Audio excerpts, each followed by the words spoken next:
बिस्मिल्लाहिर्रहमानिर्रहीम। अस्सलाम वालेकुम नाज़रीन। वैसे तो पाकिस्तान में इस वक्त सियासत का मैच गर्म है। रोज़ाना इमरान खान साहब की विकेटें गिर रही हैं और इसी तरह अदालतों में भी रोज़ाना सियासी मामलात ज़ेर बहस होते हैं। लेकिन इस मुल्क का भी असल मसला मईशत है। इस वक्त अमेरिका का भी असल मसला मईशत है, बरतानिया का भी मईशत है, यूरोप का भी मईशत है, अरब ममालिक का भी मईशत है। तो इसलिए हम जब से मोहतरम इसहाक़ डार साहब वज़ीर ख़ज़ाना बने हुए थे तो उस वक्त से हम उनको काबू करने की कोशिश कर रहे थे और वो डॉलर को काबू करने की कोशिश में लगे थे। लेकिन ज़ाहिरी बात है कि चैलेंज इतना बड़ा था कि इस दौरान बिलाखिर आज वो हमारे काबू में आ गए हैं और मैं नहायत मशकूर हूँ कि अलालत और छुट्टी के बावजूद उन्होंने वक्त दिया। तो पहले तो डार साहब बहुत शुक्रिया। और आजकल गुड टू सी यू का दौर है तो good to see you, very good to see you. हाँ जी। और पहले यही सवाल कि हाँ, ये डॉलर आपसे काबू में, डार से डॉलर काबू में क्यों नहीं आ रहा? देखिए सलीम साहब, आज भी मेरे नज़दीक जो डॉलर की ट्रू वैल्यू है, जिसे हम कहते हैं रियल इफेक्टिव एक्सचेंज रेट, वो मैं रिसेंटली फेडरेशन ऑफ चेंबर की बजट के हवाले से मीटिंग कर रहा था 10 दिन पहले। तो उन्होंने मुझे यही सवाल किया, तो मैंने कहा जी इसकी वैल्यू 240s में, यानी 240 से 249 कह इसमें होनी चाहिए। 19 मई को आप ब्लूमबर्ग की इकोनॉमिस्ट जो उनके दो हैं उनकी रिपोर्ट पढ़ लें। वो कह रहे हैं जी पाकिस्तान की करेंसी 14% अंडर वैल्यूड है और वो कह रहे हैं कि इसकी वजह है कि IMF का जो कन्फ्यूजन है, इसकी वजह है कि जो एक्सटर्नल इस वक्त प्रेशर्स हैं और जो मार्केट सेंटिमेंट्स हैं। अदरवाइज़ वो कहते हैं कि इसकी ट्रू वैल्यू रील उसे हम कहते हैं वो 244 होनी चाहिए। उन्होंने एग्जैक्ट नंबर दिया जी। तो ये मैं समझता हूँ कि एक दफ़ा चीज़ें सेटल हो जाएं, हमारा 9th रिव्यू हो जाए। लेकिन सर आपने फरमाया था कि मैं जी 200 से नीचे ले आऊँगा जी। अब ओपन मार्केट में तो वो 310 पे चल रहा है जी। तो ये क्यों आप अपना वादा पूरा नहीं कर सकते? मैं अर्ज़ करता हूँ जी, जब मैं जहाज़ में बैठा था तो आपको याद होगा कि खुद ही गिरना शुरू हो गया था। 28 सितंबर को मैं पहुँचा था जी। तो नहीं 28 को मैंने वो थी 26 को मैं पहुँचा था। तो ये मिडल ऑफ अक्टूबर तक 217 पे चला गया था। मैं उसके बाद IMF की स्प्रिंग मीटिंग्स अटेंड करने वाशिंगटन गया और उसके क्या जादू किया गया या कौन सी छुपी कुव्वतें हैं, ये वक्त के साथ कभी मैं फिर माजी की जंगें इस फ्रंट पे जो मैंने लड़ी हैं 98, 99 में, 69 से 52 या 20, 13, 14 में, आपको याद होगा 114 पे ओपन मार्केट में का शेख रशीद साहब ने कहा मैं छोड़ दूंगा, वापस आया 98 पे। तो उन्होंने छोड़ा तो नहीं सियासत उन्होंने उस वक्त। तो ये 217 से फिर वापस ये सफ़र शुरू हुआ। ये मैं समझता हूँ कि मेरी ये एक बुनियादी अंडरस्टैंडिंग हमेशा से रही है पिछले 25 साल से। लेकिन वो ज़ाहिर है कि हम इस वक्त प्रेशर में हैं और मजबूरी में हैं। ये रुपए की कदर ठीक नहीं है। ये एक आर्टिफिशियल तौर के ऊपर इसको स्लाइड किया गया है और कुछ कुव्वतें हैं जो करती हैं और करवाती हैं। और आपके पिछले चंद सालों में आपके सेंट्रल बैंक को इतनी ऑटोनॉमी दे दी गई है कि वो भी अब फाइनेंस मिनिस्ट्री का उस तरह नहीं है इंटरेक्शन जैसे होना चाहिए। तो लेकिन मैं समझता हूँ कि इसमें इंशाअल्लाह पहली बात तो इसका जो बनता है, जो वापस वो 2 से 44 बनता है। ये कुछ कुव्वतें अंदरूनी हैं या बैरूनी हैं? ये दोनों हैं। अच्छा, अंदरूनी भी है, बैरूनी भी है, जो पाकिस्तान की मईशत को ठीक होने नहीं दे रही। बिल्कुल ऐसे ही है। अच्छा, उन्होंने पाकिस्तान के सेंट्रल बैंक को उस नहज पे ले गए जहाँ के उसको नहीं जाने। मसलन भाई आपको अपना बैंक है, हम क्वार्टरली जो ज़रूरत होती थी फेडरल गवर्नमेंट को लेते थे, लेकिन हर क्वार्टर के एंड पे उसको ज़ीरो करते थे। ठीक, इट्स नॉट बैड। ये करवा दिया कि आप टच ही नहीं कर सकते पैसे को। आप एक पैसा भी, भाई स्टेट बैंक किसका कि हम एक रुपया नहीं ले सकते। नंबर 2, वो हमने वो ख़त्म करवा दिया हमने। वो ये था कि जी जो डोमेस्टिक डेट है, अब आप अपने रुपयों में के डेट पे तो आप डिफ़ॉल्ट नहीं करेंगे ना, डॉलर आपके पास नहीं है। तो उस पर कहा कि जी बैंक्स जो हैं, एक इंटरनेशनल स्टैंडर्ड है कि उसके ऊपर बैंक्स अपना कैलकुलेट करें कि हुकूमत हो सकता है आपका रुपया भी वापस ना करे। तो उसके ऊपर मैंने, उसमें इंग्लैंड में मैं था, मैंने बहुत क्रिटिसाइज़ किया। मैंने उसके ऊपर अपना वीलॉग भी किए, मैंने इंटरव्यू भी दिया, आर्टिकल भी लिखे। तो वो कुछ चीज़ें तो उन्होंने स्टेट बैंक उस वक्त जब लॉ था चेंजेस की, कुछ नहीं की, लेकिन ये उन्होंने जो 31 दिसंबर 2021 तक थी उसको एग्जम्पशन को विड्रॉ कर लिया। ये दो चीज़ें ऐसी थी। अब जब मैं 2013-17 की बात, वो मेरा लास्ट टेन्योर वही था। एक आपने क्रिटिसाइज़ किया था आईएमएफ, आपने कहा था कि आईएमएफ के इतने नखरे नहीं उठाने चाहिए, इतने मिन्नत तरले नहीं करने चाहिए। आपने आके आईएमएफ की तमाम शराइत पूरी कर दी, मैं अर्ज़ करता हूँ, उसके बावजूद वो प्रोग्राम नहीं दे रहा, क्यों? मैं अर्ज़ कर दोनों चीज़ों के। तो पहला सिर्फ मैं कंप्लीट करता हूँ कि 2013-17 में जो पॉलिसी रेट होता है, जिस बेस रेट स्टेट बैंक का, उसके ऊपर हम 0.17 से 0.4% सिर्फ देते थे जो गवर्नमेंट बोरो करती थी। ये दो चीज़ें जो अपने बिल्कुल 1 रुपया टच नहीं कर सकते, और हालांकि क्वार्टर में ज़ीरो कर रहे हैं। और दूसरा वो जो इंश्योरेंस वाला मामला कि जी आप अपना रिस्क आप चेक कर लें, आप ख़त्म हो गया वो। उसके बाद वो 1.5% से 150 पॉइंट से 250 पॉइंट्स, यानी 1.5 से 2%, बीच में को 400-450 अरब हुकूमत पाकिस्तान पर कर्जे में ज़्यादा देना शुरू हो गई। वो मुल्क जो 2017 में 1750 अरब यानी डेट सर्विसिंग थी, वो आज 6000 से क्रॉस करने जा रहा है 1 साल का। ये हम अफोर्ड नहीं कर सकते। उसकी वजह 21% पॉलिसी रेट है।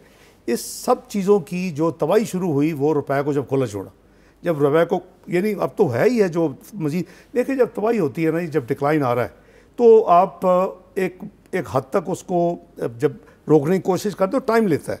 कोई स्विच ऑन ऑफ तो बटन नहीं है बिजली की तरह कि आप ऑफ कर देंगे। तो ये जो तबाही जो खान साहब की हुकूमत छोड़ गई, वो तबाही जो है वो सबसे बड़ा था कि जो उन्होंने रुपए को खुला छोड़ा, और उसकी वजह से यानी महंगाई का तूफ़ान आया पहले 3 साल में। अच्छा, इस डिवेल्यूएशन के जो पंडित्स हैं या जो एकेडमिक थेरी है किताबी, वो कहते हैं ये एक्सपोर्ट्स बढ़ जाती हैं। पाकिस्तान के पास एक्सपोर्ट सरप्लस ही नहीं है। हमारे एक्सपोर्टर जो हैं वो जब ऑर्डर मिलते हैं फिर वो तैयारी शुरू करते हैं। होता ही है कि आधी आपकी जो डिवेल्यूएशन है वो आपका ओवरसीज़ जो इम्पोर्टर है वो आपसे एक्सपोर्टर से डिस्काउंट ले लेता है, और जो बाकी आधा है वो आपकी कॉस्ट ऑफ लिविंग, पूरे पाकिस्तान की कॉस्ट ऑफ प्रोडक्शन, हर चीज़ ऊपर चली जाती है आपकी। वही हो रहा है, आपके महंगाई उसी को कहते हैं। उसको कंट्रोल करने के लिए फिर आप पॉलिसी रेट को बढ़ाना शुरू कर, इंटरेस्ट रेट।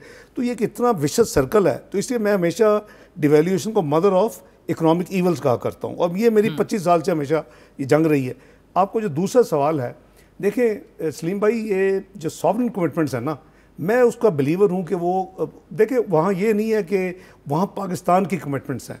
जो इमरान खान की हुकूमत कर गई वो इमरान खान की कमिटमेंट्स नहीं है, वो पाकिस्तान की कमिटमेंट थी जो उन्होंने की। ना सिर्फ उस पर फिर अमल नहीं किया, बल्कि जाते जाते जब देखा कि मैं गिरने लगा हूँ और मैं कॉरिडोर ऑफ पावर से निकलने लगा हूँ, उस वक्त उसको उल्ट कर दिया। आपको याद होगा, रिडक्शन कर दी।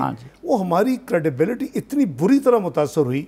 हमने वो तमाम जो 20 उन्होंने यानी 19 में जो उन्होंने चीज़ें मानी थी, जो कि प्रोग्राम 2022 में ख़त्म हो जाना चाहिए था, वो चीज़ें अब हमें वो सारी पाकिस्तान के नाम को सीधा करने के लिए इस हुकूमत ने की।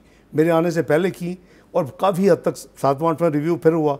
उसके बाद फिर हमने नवा रिव्यू जो है उसके लिए हमने सारी चीज़ें की। अब सही कह रहे हैं, बड़ी मुश्किल तरीन थी और बड़ी तकलीफ दे थी। चॉइस आपके पास थी कि क्या हाँ, अगर ये कमिटमेंट्स ना होती, मैं आपको गारंटी करता हूँ कि पाकिस्तान बहुत बेहतर चलाया जा सकता था। देखिए, जब हमारे एटमी धमाके किए थे तो सारी दुनिया ने हमें फूल और तो तारे तो नहीं भेजनी थी इस्लामिक वर्ल्ड के अलावा। तो उस वक्त भी हमारे ऊपर सैंक्शन लग गई, बड़ी बदतरीन माशी सैंक्शन लगी।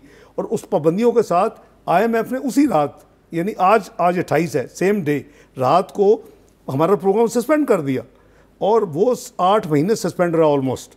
जाके मैंने नेगोशिएशन रिवाइवल किया, क्योंकि 6 नवंबर 98 को मुझे फाइनेंस भी दे दिया, मैं कॉमर्स मिनिस्टर था, तो मुझे पता है वो कितना मुश्किल पीरियड था डील करना। तो अब चूँकि हमने किया है, तो मैं समझता हूँ कि अब सब कुछ करने के बावजूद क्यों नहीं दे रहा वो प्रोग्राम? देखिए, अनफॉर्चुनेटली एक तो उन्होंने 3 महीने लेट स्टार्ट किया। यानी ये 7th 8th रिव्यू में एग्रीड था कि जो नवा रिव्यू है, जो 30 सितंबर को रिव्यू करना है क्वार्टर, वो 2 नवंबर को होगा, फर्स्ट वीक ऑफ नवंबर। ठीक। मैं जब अक्टूबर मिडल में गया, मैंने उनको इनवाइट किया। वो उन्होंने कहा जी अच्छा हम देखते हैं। आते आते उन्होंने 31 जनवरी लिया है, नवंबर दिसंबर जनवरी, 3 महीने वो हमारे ज़ाया हुए। फिर हमने 9 फरवरी तक अपनी टेक्निकल चीज़ें सारी पूरी कर दी, और प्रायर एक्शन हम बोर्ड मीटिंग से पहले करते हैं। 2 हिस्से होते हैं, एक स्टाफ लेवल एग्रीमेंट होता है और उसके बाद बोर्ड में जाता है। नॉर्मली जो प्रायर एक्शन होते हैं, प्रायर एक्शन क्या है कि आपने बिजली बढ़ानी है, आपने गैस बढ़ानी है, आपने नए टैक्स लगाने हैं, वो हमारा सारा जो 9 दिन की यहाँ सारी हमारी थी आपस में इंटरेक्शन, उसके नतीजे में आपने देखा हम एक मिनी टैक्स भी लाए, 170 अरब के टैक्स लगाए, 40 अरब हमने बड़ी मुश्किल से, वो तो 800 अरब के उनका। अब ऐसा तो नहीं होगा कि 9वां और 10वां रिव्यू एक साथ होगा? ये बात काफ़ी चली है, लेकिन ये हम नहीं करेंगे। देखिए ये अनफेयर है, क्योंकि 9वां रिव्यू 30 सितंबर का है। हमारी यही उनको कम्युनिकेशन, हमें भी ये बात कम्युनिकेट की, हमने कहा ये नहीं, ये अनफेयर है। अब 9वां रिव्यू करें, बोर्ड में लेके जाएं और बोर्ड हमारे पैसे जो है रिलीज़ करे, क्योंकि इससे काफ़ी पैसे रुके हुए हैं। वर्ल्ड बैंक का प्रोग्राम कई 3-4 साल से पेंडिंग था, एक फिस्कल पॉलिसी, उसका $450 मिलियन पाकिस्तान को मिलना है। $450 million Asian investment infrastructure bank China ने देना है। 900 था, लेकिन उन्होंने 200 हमें दे दिया फ्लड की वजह से, तो 700 रह गया। वो सिर्फ इसलिए रुका हुआ है कि जिस दिन ये होगा वो पैसे दोनों वो आपको पाकिस्तान को मिल जाएंगे। तो मैं समझता हूँ कि हमने एक असूली उनको कहा कि ये फेयर नहीं है। 9वां रिव्यू आप करें, आज करें आप, हम कल अब 10th रिव्यू आप शुरू कर लें। अच्छा, आज आप भी फेयर बात कर लें। मैं तो इकोनॉमी को नहीं समझता, लेकिन इतना मैं भी समझता हूँ कि डॉलर का रेट हो, इन्फ्लेशन हो, सरमायाकार का एतमाद हो, सब चीज़ें इस वक्त हमारी आके जुड़ गई है IMF के इस प्रोग्राम के साथ जी। तो आप हमें ये बताएं कि इस बात का इम्कान है कि बजट से पहले उनके साथ ये हमारा प्रोग्राम साइन हो जाए, बोर्ड लेवल का वो हो जाए, या कि नहीं? मुझे इस चैप्टर को अब हम क्लोज समझे। मुझे अल्लाह के घर उम्मीद है, क्योंकि जितनी हमने, जैसे आपने ख़ुद भी कहा, जितने मुश्किल तरीन माली की कमिटमेंट्स हमने पूरी की हैं, चाहे वो गैस रिफॉर्म्स हों, चाहे वो बिजली के रिफॉर्म्स हों, चाहे वो मुश्किल तरीन दूसरे फैसले हों। अभी मैंने आपको फिस्कल का बताया कि कई सालों से रुका हुआ था, 4 प्रायर एक्शन होने वाले थे, सारे मुकम्मल किए। तो मैं समझता हूँ कि अभी हम उस पॉइंट पे हैं कि ये बहुत ही बायस होगा, उनके लिए भी बहुत ही शर्म की बात होगी कि अगर अब भी 9वां रिव्यू ना हो, क्योंकि ये हमने जो कुछ कर दिया, और हमारा 9वां रिव्यू बिल्कुल स्टेट है। देखें ना, आप ये तो नहीं कह सकते हमें पूरे अगले साल का भी हम, तो क्योंकि अब तो अगले चंद दिनों में आपने बजट दे रहे हैं, मई या जून में आपने बजट दे रहे हैं, तो बजट से पहले हो सकेगा? मेरा ख्याल है कि बजट के प्रोसेस के दौरान बोर्ड मीटिंग की, वो 2 लेवल है, स्टाफ लेवल, लेकिन मेरा ख्याल हो जाना चाहिए। उन्होंने हमसे कुछ चीज़ें मांगी हैं दोबारा, हालांकि ये 9वां रिव्यू नवंबर में होता तो वो चीज़ें मांगने वाली नहीं थी। हम वो भी देने के लिए तैयार हैं कि जी बजट की डिटेल हमें दे दें, चले वो भी दे देते हैं, लेकिन ये हमारी अंडरस्टैंडिंग है 9वां रिव्यू वो करेंगे। तो बजट की तफसील है या कोई फॉरेक्स पॉलिसी 2-3 चीज़ें हैं, वो उसको दे देंगे हम, कोई मसला नहीं है। हमें 9वां रिव्यू जो है, चूँकि कौम ने माली की हुकूमत की कमिटमेंट पूरी करते हुए इस हुकूमत के ज़रिए जो कीमत अदा की है, अब मैं समझता हूँ कि इट इज़ ओनली फेयर। अच्छा, इससे मैं आपको बताऊँ इसका ज़रूरी क्यों है। हम सलीम साहब, कोई भी मुल्क जो है, अमेरिका समेत, उनका जो एक्सटर्नल डेट होता है, जो आप उनका देखें ना, माली साल पहले दिन और आखिरी तो बड़ा होगा, कहीं कमी नहीं होती। हम एक वाहिद कंट्री हैं जिसका दिसंबर जो क्वार्टर ख़त्म हुआ है, हमारा $4 बिलियन की कमी आई है, ये एक्सटर्नल डेट कम हो गया है, विच इज़ इम्पॉसिबल। उसकी वजह क्या है? उसकी वजह ये है कि जो कमर्शियल बैंक्स के साथ आपकी डीलिंग होती है, या तो वो रिन्यू कर देते हैं, जैसे आम बिजनेस करता है, जब ड्यू होता है वो आप रिन्यूअल लेटर लिखते हैं, साइन करते हैं, तो एक साल फिर शुरू हो जाता है, या वो roll over, Chinese banks, commercial bank ये करते हैं, आप उनको वापस करते हैं, वो 2-3 हफ्ते में आपको प्रोसेस करके वापस कर देते हैं। हमारे वो 5-5.5 बिलियन दिए थे। चाइना ने जब देखा, मेरा ख्याल है कि भाई इन्होंने सब कुछ कर दिया है, अब ये तो मैं ना मानूँ, कभी कोई एक चीज़ कभी दूसरी, एक्सटर्नल फाइनेंसिंग का गैप है, वो है, तो उन्होंने अपने बैंकों, उनके बैंकों ने हमारे पैसे वापस कर दिए, रोल ओवर कर दिए, हमें 2 बिलियन वापस। इसी वजह से जो हमारे नेशनल रिजर्व 8 बिलियन से 10 बिलियन के करीब चले गए। नाज़रीन, एक मुख्तसर सी ब्रेक, वापस आएंगे तो डॉक्टर साहब के साथ गुफ्तगू का सिलसिला जारी रखेंगे।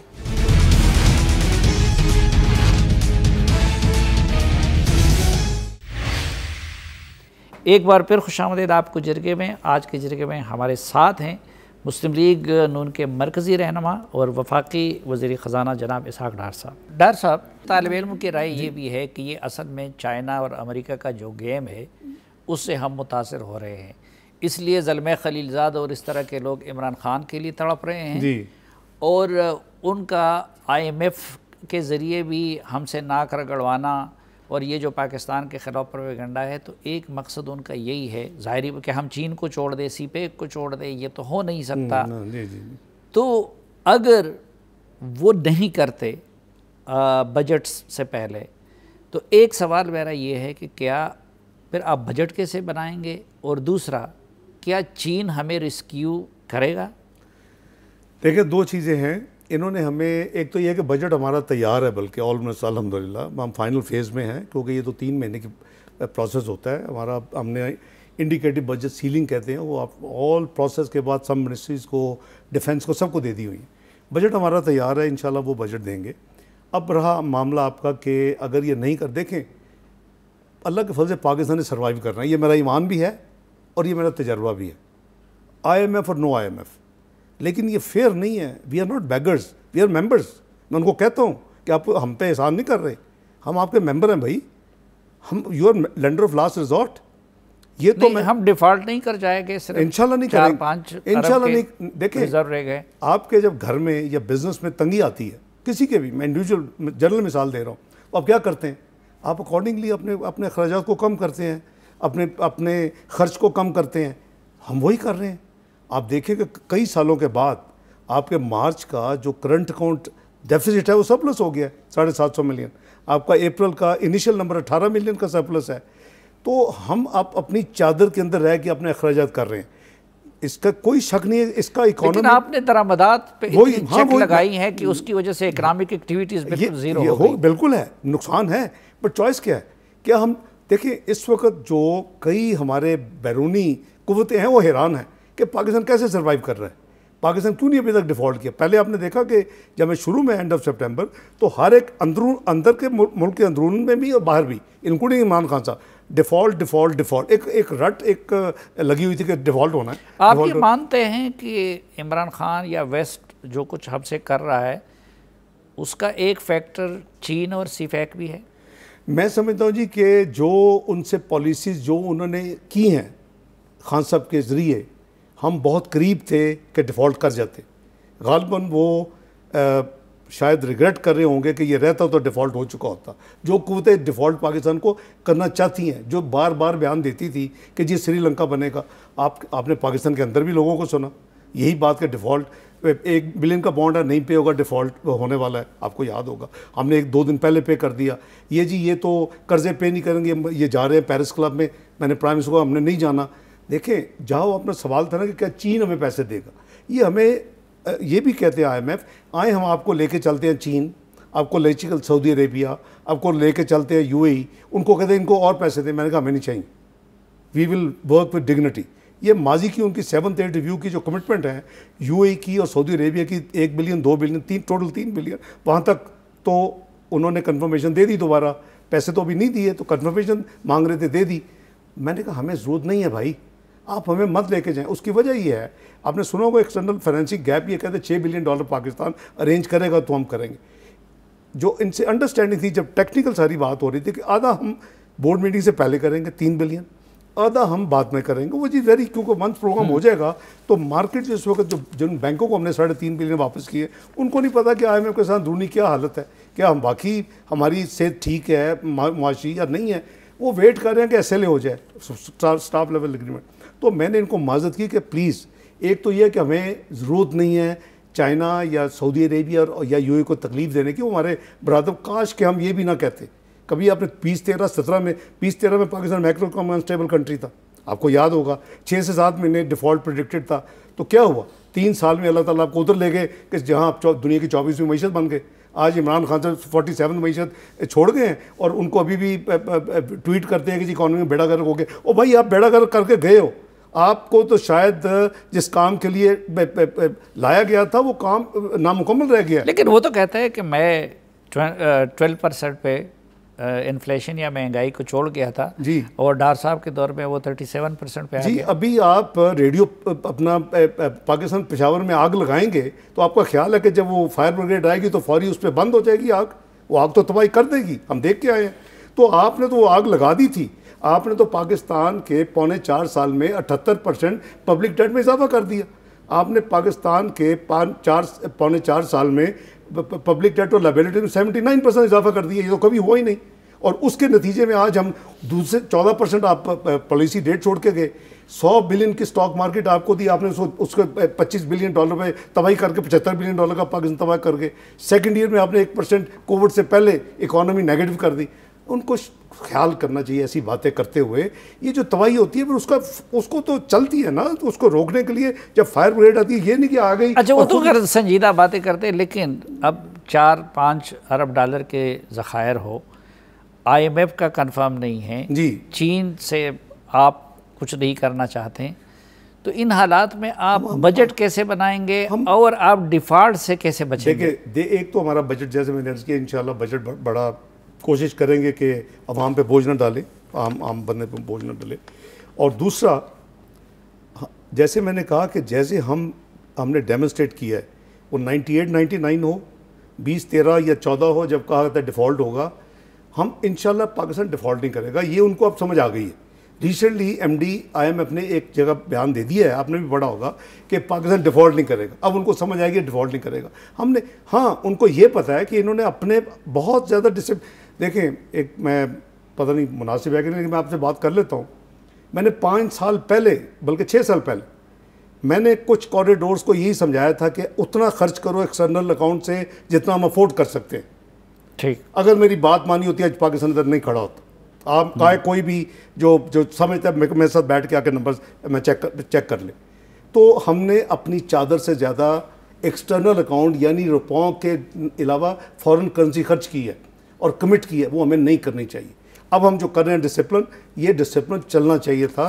तो आज हम अल्लाह के फल से बिल्कुल। लेकिन डॉक्टर साहब, आप अगर डिसिप्लिन लाने के लिए जी और IMF की शराइत को मद्देनज़र रख के बजट बनाएंगे जी, तो उस बजट के बाद अवाम दोस्त बजट कैसे होगा और आप इलेक्शन में फिर कैसे जाएंगे? देखें, अवाम दोस्त बजट होगा जी, इंशाल्लाह, क्यों नहीं होगा अवाम दोस्त बजट। देखें, हमारी प्रॉब्लम एक्सटर्नल है। अच्छा, एक और बात, ये बहुत ज़्यादा, ये हमें श्रीलंका से जो कंपेयर करते हैं ना, उनको ये समझ आनी चाहिए और खान साहब को भी समझ आनी चाहिए। पाकिस्तान सॉल्वेंट कंट्री है। हाँ, पाकिस्तान खुदा ना खास्ता इंसॉल्वेंट कंट्री नहीं है। हमारा टोटल पब्लिक डेट $100 बिलियन है एक्सटर्नल, और हमारा public debt and liability 130 billion है। अब मैं आपको उंगलियों पे गिनवा सकता हूँ, पाकिस्तान $1000 बिलियन से ज़्यादा इसके एसेट्स हैं। ये एक वाहिद मुल्क है जिसकी गैस पाइपलाइन दुनिया में वन ऑफ द लार्जेस्ट है, $50 बिलियन की तो उसकी वैल्यू है। आपके जो रिकॉर्ड एक और ये जो अलॉटेड और अनअलॉटेड $1000 बिलियन आपका वो है। हमारी प्रॉब्लम सिर्फ है लिक्विडिटी। हमें अपनी एक्सपोर्ट्स बढ़ानी है, अपने वसाइल के अंदर रह के हमें अपनी रेमिटेंसेस बढ़ानी है। हमने अपने एक्सटर्नल अखराजात को काबू में लाना है, जितनी हमारी फ्लोज है, जो भी हो। जैसे हमने बहुत तकलीफ, आपने सही कहा, उसका असर है इकोनॉमी पे, उसकी हमारी अपनी लार्ज स्केल मैन्युफैक्चरिंग पे असर हुआ है। लेकिन चॉइस क्या थी फिर? या हम वही करते थे, वही तो चाहते थे कि ये शायद कंट्रोल नहीं कर सकेंगे, तो ये इनका आनंद फानंद ख़त्म हो जाएगा। तो अल्लाह के फजल करम से इंशाल्लाह पाकिस्तान डिफ़ॉल्ट नहीं करेगा। और मैं समझता हूँ कि देखिए, अब तो प्रोग्राम पे हम इख्तिताम पे हैं वर्चुअली। 30 जून को वैसे टेक्निकली ख़त्म होना है। हम 10वां रिव्यू अगर हमारे साथ अभी 9वां करें, आई विल बी रेडी कि आप फास्ट ट्रैक कर लें। अभी हमें पूरा महीना है तो उनको करना चाहिए, लेकिन वो शायद अपने वो भी पैसे बचाएंगे मेरे नज़दीक, क्योंकि 6 बिलियन का प्रोग्राम है। जितनी हमें तकालीफ आवाम को दी गई हैं, जो 2019 में हमने एग्री करके अभी इम्प्लीमेंट की हैं, उसमें से हमें मिला कि अभी तकरीबन $3 बिलियन प्लस, और अभी आपको क्या मिलेगा? 1 बिलियन। तो ये बात बिलियन 2 बिलियन की नहीं है, बात सिर्फ है पाकिस्तान की इमेज की, पाकिस्तान की परसेप्शन की, पाकिस्तान के ट्रस्ट की और उसकी एक क्रेडिबिलिटी की। वो खान साहब ने जाते जाते जुल्म किया इस मुल्क पे, और हमने उसको फिर उसकी बहुत बड़ी पॉलिटिकल कॉस्ट पे की इस हुकूमत ने। लेकिन आपकी बातों से तो मैं ये तासुर ले रहा हूँ कि आप लोगों ने IMF से उम्मीद लगाना छोड़ दिया है, और आप अल्लाह पे उम्मीद, सिर्फ बिलीवर अल्लाह पे उम्मीद।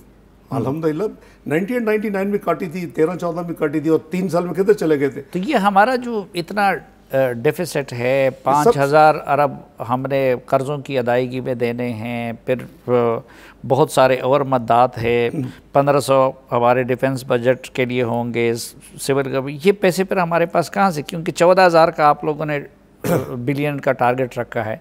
जी जी, ये सारे इंशाल्लाह पूरे होंगे। IMF जैसे कि और नो IMF, क्योंकि IMF इसमें कोई हिस्सा नहीं डालता। IMF हमारी बेसिक प्रॉब्लम है, हम ट्विन डेफिसिट कंट्री से कहते हैं। हमारा आमदनी से ज़्यादा अखराजात जो है हमारे रुपयों में भी, और उसकी एक मेजर मिसाल है कि हमारे यानी सूबाई जो NFC लॉस था, उसके बाद फेडरल गवर्नमेंट के करीबन 60% जो आता था, 57.5, वो उल्टा हो चुका है। और वो आपके पास रिसोर्सेज कम है। जो डिवॉल्व सब्जेक्ट्स हैं उसमें कई ऐसे चीज़ें हैं जो वहाँ होनी चाहिए, वो भी यहाँ अभी भी हो रही हैं। इसको सर रैशनलाइज करने की ज़रूरत है, ताकि हम अपना और अपनी हमें आमदनी बढ़ाने की ज़रूरत है, इसके अंदर हमें रहना है। और दूसरी तरफ ख़ासकर जो एक्सटर्नल अकाउंट है, जो फॉरेन करेंसी जो है, वो हम उतना खर्च हमें करना पड़ेगा जितनी हमारी एक्सपोर्ट्स हैं और जितनी हमारी आपकी रेमिटेंसेज हैं। इसको आप जितना बढ़ा लें आप खर्च करें, और वो हमारी एक्सपोर्ट्स बहुत कम है। हमारी एक्सपोर्ट जो है वो करीबन हमारे 9% ऑफ GDP है, 15 होनी चाहिए कम से कम। तो ये हमारा एक बहुत बड़ा एक वीक एरिया है, इसमें कोई शक नहीं है कि एक वीक एरिया है, इसमें हमें ठीक करना है, रेमिटेंस से इनकरेज करना है। लेकिन जैसे मैंने अर्ज़ किया कि एक दफ़ा आपकी पॉजिटिव ट्रैजेक्टरी शुरू हो, जो कि हमारा जो डैमेज हो रहा था रुक गया, वो आग बुझ चुकी है। जब से न्यू गवर्नमेंट को मैं कहूँगा फायर ब्रिगेड आई है, तो आग बुझ चुकी है। अब इसको हमने रिपेयर करना, इसको ठीक करना है, तो इट टेक्स टाइम। लेकिन इंशाल्लाह मज़ीद इसमें कोई डिक्लाइन या गिरावट नहीं होगी इंशाल्लाह। इधर तो आग बुझ चुकी है, लेकिन हमारे मीडिया के साथ जो कुछ हुआ अभी तक हम पूरी तरह रिकवर नहीं हुए है, और कमाई के लिए हमें ब्रेक लेना पड़ता है। तो एक मुख्तसर सी ब्रेक, वापस आएंगे तो डार साहब के साथ, क्योंकि वो सियासत के भी अहम किरदार हैं हुकूमत की तरफ से, तो उनसे कुछ सियासी मामलात पे बात होगी। हमारे साथ रहिए।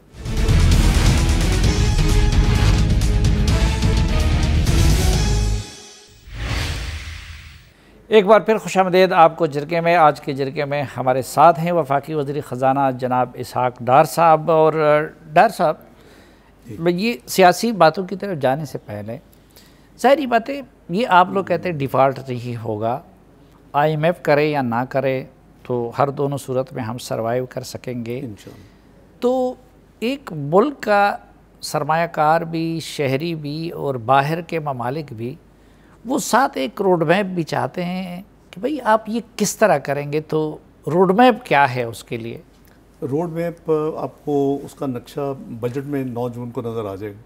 अच्छा, उसमें ठीक। अच्छा, अब आते हैं जो इमरान खान साहब के साथ डायलॉग के सेशन हुए थे, उसमें हुकूमती टीम को आप हेड कर रहे थे जी।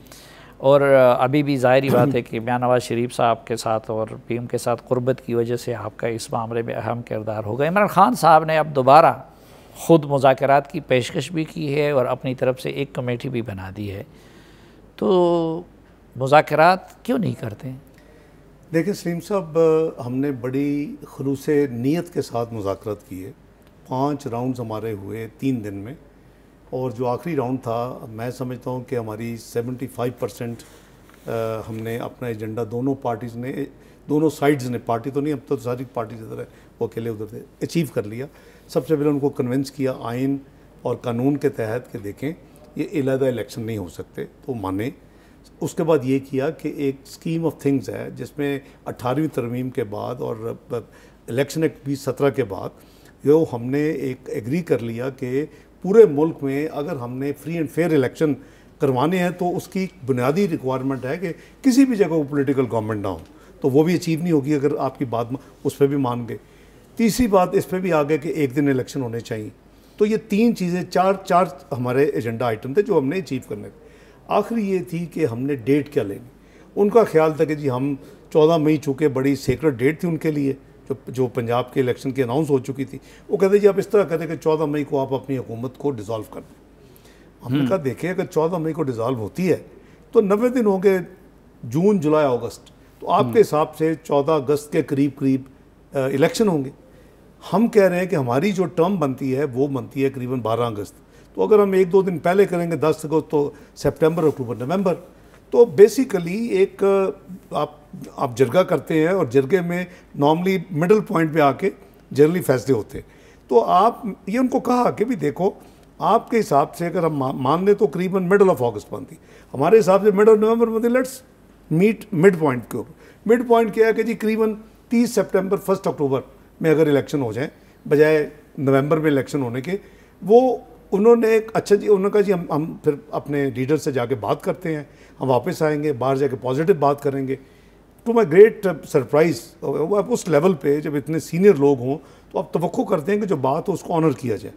आप अगर देखेंगे कि आखिरी राउंड के बाद मैंने यही बात की, मैंने कहा जी हमने बड़े कामयाब हमारी बात हुई है, ये चीज़ें हमने अचीव कर ली हैं, ये एक चीज़ रह गई, हमने डेट अब फाइनल करनी कि कब इलेक्शन हो और वो जाएंगे वापस आएंगे। उन्होंने कोई मिक्स सिग्नल दिए, जो बाहर मीडिया था, मुझे अफसोस हुआ।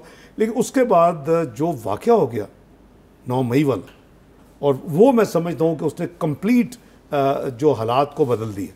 अब आप इन हालात में आप कैसे मुज़ाकरात करेंगे जब तक वो कौम से माफ़ी ना मांगे, जब तक वो उन्होंने सिर्फ जिना हाउस का दूसरों के साथ मिल के उसको कंडेम किया है, और उन्होंने अभी तक बाकी जो शहादा की और जो मिलिट्री इंस्टॉलेशन की जो यानी अटैक्स हुए हैं, जो बर्बादी की है और जो नुकसानात किए हैं, उसको उन्होंने कंडेम नहीं किया। हुकूमत क्या उनको ज़िम्मेदार समझती है इन सब कुछ का 9 मई का? क्योंकि बराह रास्त तो वो मुलविस नहीं थे, जेल में थे। जब मैं अर्ज़ करता हूँ जी कि देखें, उससे पहले पूरी प्लानिंग, पूरी इंस्ट्रक्शंस वो आपके पास सारी मौजूद हैं। अब वो जब इनका एक सीनियर बंदा ये कहेगा कि आपको पता है कि किधर जाना है, वहाँ क्या करना है, और वहाँ आप पहुँचें, द मोमेंट उनको यानी कस्टडी में लिया जाता है, तो ये उनके कई सीनियर लीडर साहबान के सारा एविडेंस मौजूद है। चले अब देखें, एक चीज़ हो गई, अब हमारे डजन्स ऑफ जो अपोजिशन लीडर्स थे, इंक्लूडिंग मियां नवाज शरीफ, शहबाज, सारे उन्होंने भुगता है, और एक प्रोसेस के बाद राना सनाउल्लाह, हसन इकबाल सब ने अपनी एक कीमत अदा की, और at the end of the day वो इनोसेंट साबित हुए। भाई आप इस प्रोसेस में चले जाए ना, आप अगर लीडर हैं तो इतना तो कम से कम करें। इसका देखें, वो तो फिर एक फितना है या एक फाशिज्म है कि जी अगर मैं हूँ तो सब कुछ ठीक है, अगर मेरी बात नहीं मानी जाएगी तो अटैक कर दे। देखिए आज तक जुल्फ़िकार भुट्टो साहब की फांसी लगी, मियां नवाज शरीफ के साथ जो कुछ हुआ, बीबी के साथ जो कुछ हुआ, आपने देखा कि इस तरह के जो अटैक्स हैं, जो कि देखिए आपकी अगर इंस्टीट्यूशंस ही जो है आर्म फोर्सेस की, अगर वही सेफ ना होगी। अब देखें मियाँ वाली में क्या हुआ, आपके बेस से 70-75 अंदर फाइटर खड़े थे बाहर। उन्होंने जब MM आलम का जहाज़ को आग लगाई, उसके बाद अंदर चले गए थे, फुटेजेस मौजूद हैं। तो बात यह है कि कानून को अपना रास्ता इख्तियार करने दें, सारा एविडेंस जब है वो इस्टेब्लिश हो जाएगा। अब आप इन हालात में, तो मैं समझता हूँ कि डायलॉग, मैं हालांकि बड़ा रिकन्सिलिएटरी सोच का मालिक हूँ, और हमेशा 2014 के इनसे नेगोशिएट करके इनको उठवाया। आपको याद होगा जुडिशल कमीशन बनाया, जब उसका फैसला आया इन्होंने मुझसे लिख के कहा था कि अगर 35 पंक्चर निकला के नहीं लगे तो हम कौम से माजरत करेंगे। इन्होंने वो भी नहीं की। मेरे पास एग्रीमेंट मौजूद है, मैं भी सिक्रेटरी शाह महमूद कुरैशी साहब और दूसरे इनके साथी भी। अब आप इन हालात में कौम कैसे आपको माफ़ करेगी अगर डायलॉग में बैठ जाए? तो ये कुछ जो जब तक ये वो करेक्टिव एक्शन नहीं लेते, और उसको करेक्टिव एक्शन मींस माफ़ी मांगे कौम से माफ़ी मांगे, उसको ओन करे इस प्रॉब्लम जो कुछ हुआ है, और वादा करेंगे आइंदा ऐसा नहीं होगा। देखें ये आपने देखें मईशत को इन्होंने तबाह कर दिया। मैंने आपको एक लाइन में बता दिया, दुनिया की 24वीं मईशत को 47 बना दिया। It speaks all, this is the sum total कि जी जो कुछ अच्छाई बुराई मईशत में, 100 बिलियन के स्टॉक मार्केट, 25 बिलियन पे जो भी है, वो आप उसको देख लें तो आपका नेट जैसे कहते हैं रिजल्ट कि जी ये है 24वीं में 47 बना दिया। आपने अखलाकियात का बेड़ा गर्क कर दिया। आपने अपना जो कुछ जो ज़बान इस्तेमाल होती है, आप ज़रा सी बात करें आपके नीचे जो कुछ एक ब्रिगेड लग जाती है। अब वो इतना अच्छा, इन्होंने जब अभी भी अटैक किया तो आप देखें कि पहले अटैक के बाद एम्बोल्डन हो गए हैं और ज़्यादा, यानी जुर्रत और ज़्यादा। लेकिन डॉक्टर साहब अब हुकूमत की तरफ से जो कुछ हो रहा है, ख़वातीन को जेलों में टोंसना, शीरी मज़ारी के साथ, कंवल शोज़ब के साथ, बाकियों के साथ, फिर ह्यूमन राइट्स वायलेशंस का, और एक आपके मगरिब की तरफ से इक़्तिसादी मदद ना होने की ये भी है कि पूरा मगरिब उनका हम ज़ुबान है कि जी आपकी हुकूमत बहुत ज़्यादा ह्यूमन राइट्स वायलेशन कर रही है। देखिए हम बिल्कुल ह्यूमन राइट्स वायलेशन नहीं कर रहे। और 7/7 में जब इंग्लैंड में होता तो क्या हुआ था, पार्लियामेंट में रातों रात कानून बना दिया, कोर्ट्स को एम्पावर कर दिया। अब लोगों को उन्होंने पकड़ के 24 घंटे कोर्ट्स लगाई और उनको सजाएं दी। देखे जिंदा कौमें इस तरह नहीं। फिर आप कल को अगर आप पहला दिन जो इनका थोड़ा सा पहले 2 इंसिडेंट थे जब उस पर प्रॉपर को एक्सपेक्ट नहीं कर सकता ना कि वहाँ ये काम होगा। अगर आपने छोड़ा तो आप देखे कितने हो गए, जाके वो बेस तक पहुँच गए, जहाज़ों को आग लगाने लगे हैं, कोर कमांडर के घर में चले गए हैं, उसको सारा ये शोहदा की जो बेतकदीरी की बात यह है कि ये तो फिर बढ़ता जाएगा।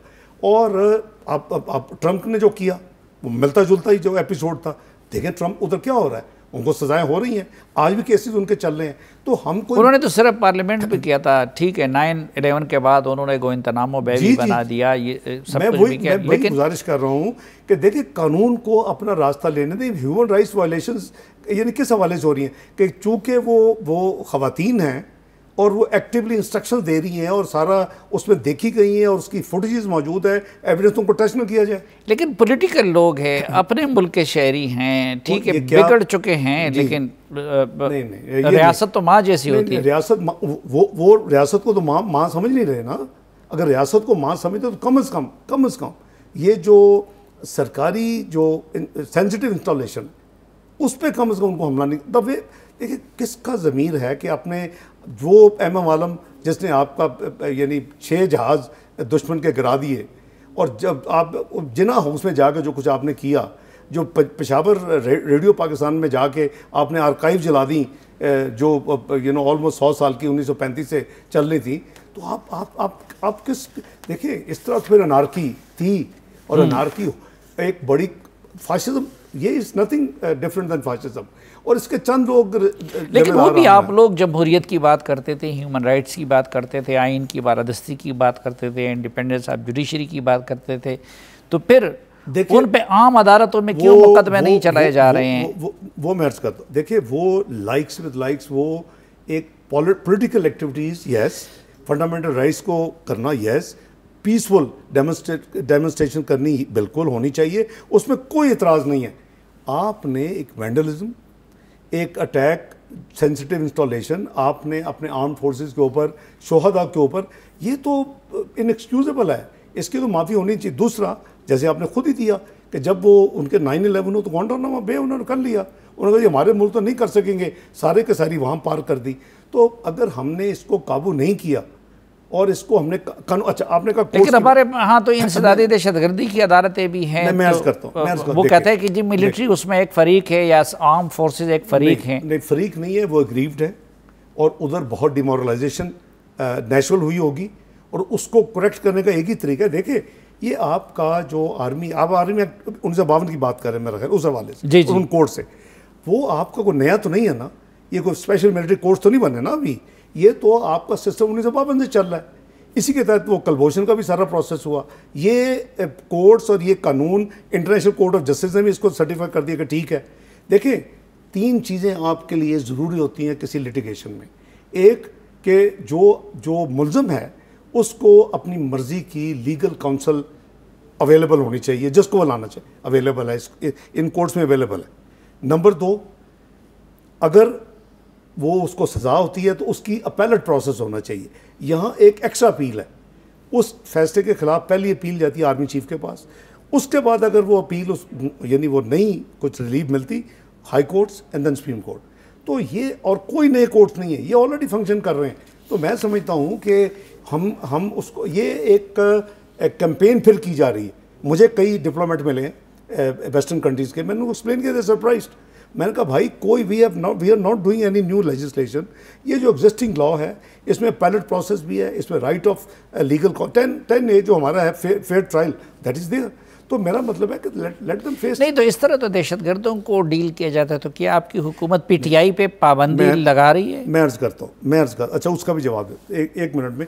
देखिए आपकी जो ये एक्ट है उसमें लिमिटेड जुरिस्डिक्शन है, ये नहीं कि हर केस जो है दहशतगर्दी का, सारे दहशतगर्दी के, वो दहशतगर्दी के केसेस जो कि उन एरियाज़ में जो उनकी इंस्टॉलेशन के ऊपर जो अटैक्स हैं सिर्फ लिमिटेड, उस ये तो हार्डली मेरा ख्याल है 8-10% से ज़्यादा नहीं होंगे। फोर्सेस के इंस्टॉलेशन पे हैं वो उधर जाएंगे, बाकी इंसदादी दहशतगर्दी कोर्स में जाएंगे। और आर्म फोर्सेस के जो इंस्टॉलेशन है वो उधर जाएंगे, बाकी जो है एंटी टेररिस्ट कोर्ट। लेकिन जाहिर बात है कि इस इक़दाम के बाद आप लोग उसको एक लेजिटिमेट पॉलिटिकल पार्टी नहीं समझते, तो क्या आपकी हुकूमत उसकी पार्टी को बैन करने जा रही है? देखिए हम हमारी अगर हमने ये क्विक एक्शन लेना होता, आपको याद है फॉरेन फंडिंग एक सडन एक केस है, वो प्रूव हो चुका है कि फॉरेन फंडिंग थी, ECB का फैसला मौजूद था। आपका कानून आइन इसकी इजाज़त देता है कि फेडरल गवर्नमेंट उसको नोटिफाई कर दे, ये जमात जो है वो बैन है। गैजेट नोटिफिकेशन के बाद 15 दिन के अंदर आइन के मुताबिक आपको सुप्रीम कोर्ट भेजना है। सुप्रीम कोर्ट फाइनल फैसला करेगी सारा एविडेंस देख के कि वाकई बैन है कि नहीं बैन है। हमने रेस्ट्रेंट शो किया, हमने वो एक्शन नहीं लिया, सोचते समझते हुए PDM की हुकूमत ने मियाँ शहबाज शरीफ की क़यादत में ये फैसला किया कि हम वो नहीं करेंगे। ये जो अभी वाक़यात हुए हैं ये अनबिलीवेबल है। मैं समझता हूँ कि ऑलरेडी बड़ी तो इसका इम्कान है कि आप लोग पाबंदी लगाने का फैसला करें। एक्टिव कुछ लोग हैं, देखिए जी, हर सोच के लोग होते हैं। कुछ लोग हैं हुकूमत में जो समझते हैं कि इतना बड़ा जो सानिया हुआ है इसको हमेशा के लिए रोकने के लिए करना पड़ेगा, लेकिन ऑब्वियसली फैसला हुकूमत करेगी, बहुत डिलिब्रेशन होगी, ये कोई इतना आसान फैसला नहीं है, लेकिन इसका इम्कान ज़ेर गवर है, हम ये कह सकते हैं। ज़ेर गवर है, अंडर डिस्कशन प्रपोजल ज़रूर दिया गया है कि इसको कंसीडर। अच्छा डॉक्टर साहब, वक्त हमारा ख़त्म हो चुका है, तो मुख्तसर अगर जवाब दीजिएगा। ये एक तनाज़ा हुआ है पंजाब के इलेक्शन से, जी जी, उसके लिए कोर्ट में भी एक मरतबा ये बात हुई कि आपके पास तो 20 बिलियन नहीं थे, जो आपने 21 बिलियन, दूसरी तरफ आपने ये SDG का 20 बिलियन दे दिए, उस रोज़ उसका ज़िक्र हुआ। इससे पहले आपने रमज़ान में जो आटा फराहमी स्कीम था उसके लिए कई अरब दे दिए। तो ये उससे वाज़ेह नहीं होता कि हुकूमत सिर्फ बहाना कर रही थी इलेक्शन डिले करने के लिए? नहीं, इस तरह नहीं। जो आपके बजट में एलोकेटेड है बजटरी प्रोविजंस, तो उसमें आपके पास गुंजाइश है। मसलन जो आपका डेवलपमेंट बजट है, PSDP जिसे कहते हैं, डेवलपमेंट बजट, अगर उसमें आप एक स्कीम की बजाय दूसरी स्कीम में उधर कम कर देते हैं, उधर ले, इसको कहते हैं टेक्निकल सप्लीमेंट्री ग्रांट। ठीक, कि आप रहे उसी एनवेलप के अंदर है, उसी अमाउंट के अंदर रह के। तो ये जो आप जिसका आपने जिक्र किया 20 बिलियन का, ये SDGs का, ये बेसिकली डेवलपमेंट बजट के अंदर है कि A मिनिस्ट्री ने, B ने, C ने, D ने, 4 मिनिस्ट्रीज ने, उन्होंने कहा जी हमारा बजट जो डेवलपमेंट है वो हम इसके लिए डाइवर्ट कर सकते हैं, तो डाइवर्ट कर लें। और आपका जो इलेक्शन की बात थी 21 बिलियन, वो प्योर सप्लीमेंट्री ग्रांट है। बजट में 5 बिलियन रखा गया था क्योंकि कोई भी किसी को ये अंदाज़ा नहीं था कि ये अगले माली साल से पहले ये इलेक्शंस होंगे, तो हमने 5 बिलियन रखा था। वो 5 बिलियन दे भी दिया इलेक्शन कमीशन ऑफ पाकिस्तान को। इंशाल्लाह इस बजट में पूरे का पूरा पैसा जो है वो 47 बिलियन उनकी डिमांड थी इलेक्शन के लिए रखा जा रहा है। और इलेक्शन टाइम पे होंगे, अक्टूबर में होंगे? मैं पैसे रख रहा हूँ, वो आप बताएं कि इलेक्शन होने तो चाहिए टाइम पे, होपफुली अल्लाह करे कि तमाम मामला ठीक रहे। हमारी तो कोई नीयत उससे पता चल जाए कि हम बजट में पैसे रख रहे हैं। हम बजट में जो बाकी पैसे हैं, बाई द वे, ये एक दफ़ा बजट करने से आपके करीबन 15 अरब बच रहे हैं। मैंने जब ये 11 इलेक्शन होते तो मेरी कॉरेस्पॉन्डेंस हुई इलेक्शन कमीशन पाकिस्तान से कि जी आप चूंकि अब अलहदा कर रहे हैं तो हमें बताया कि कल को आप ज़्यादा। और एक मेरे सूबे को गिला है कि जी बिजली के नेट प्रॉफिट के कुछ और बहुत सारे आउटस्टैंडिंग है, और उस रोज़ आपसे सामने भी निगरान हुकूमत ने भी गिला किया, PTI की हुकूमत को भी गिला था। तो दहशतगर्दी का शिकार सूबा है, तो आप हमें क्यों नहीं दे रहे अपना हाथ? मैं अर्ज़ करता हूँ जी, उस पर मैं अर्ज़ करता हूँ। देखिए, जो आप माशाल्लाह बड़े वेल इन्फॉर्म्ड हैं। हम जुमेरात को थे, प्राइम मिनिस्टर के साथ मैं भी था, वो उनकी भी पूरी टीम थी, गवर्नर साहब, चीफ मिनिस्टर। तो मसलन नेशनल फाइनेंस कमीशन का जो शेयर है सूबों का, वो हमने जब कम से कम जब से मैं आया तो स्टैंडिंग इंस्ट्रक्शंस हैं कि महीने में 2 दफ़ा जो डिविजिबल पूल में इकट्ठा हो बांट दे, जो फार्मूला है। तो वो उनको साबित कर दिया, भाईजान आपको पैसे आ चुके हैं। उनके पास कोई वो जो था ना जी इन्फॉर्मेशन, हाँ पिछले साल का जो हुकूमत गई उसके एरियर्स थे, वो आधे से ज़्यादा दे दिए, बाकी उनको दे रहे हैं। इसी तरह रॉयल्टी थी PTI के अपने देवर के एरियर थे, जी NFC के, जी वो आधे से ज़्यादा मैंने क्लियर कर दिया, आधे कर दूंगा 30 जून से पहले, वादा करके आए, तो खुश हैं वो ये भी साबित किया कि हमारी इस हुकूमत में आपका कोई 17 मई तक, महीने में 2 दफ़ा होता है जी, 17 मई तक 0 आउटस्टैंडिंग थी। इसी तरह उनका एक जो है ये कह लें कि एक विंडफॉल लेवी उनकी एक है, ठीक। उसका भी था कि जी वो भी उनका अप टू डेट है, और उनका भी पिछले साल पिछली हुकूमत छोड़ गई है, उसके भी आधे दिए हैं, उसका भी कोई डेट। डॉक्टर साहब आप चूँकि सियासत भी संभाल रहे हैं और मईशत भी, तो बहुत सारे सवालात हैं मेरे जहन में, लेकिन वक्त हमें मज़ीद इजाज़त नहीं रहता। तो आज के लिए बहुत शुक्रिया एक बार फिर मैं कि आपने छुट्टी के दिन और अलालत के बावजूद हमारे लिए वक्त निकाला। नाज़रीन, इस उम्मीद के साथ कि आप जहाँ भी रहें खुश रहें, और इस दुआ के साथ कि ये मुल्क अमन का, खुशहाली का और सुकून का और रवादारी का गहवारा बने, आज के जरिए से इजाज़त चाहता हूँ। अल्लाह हाफ़िज़।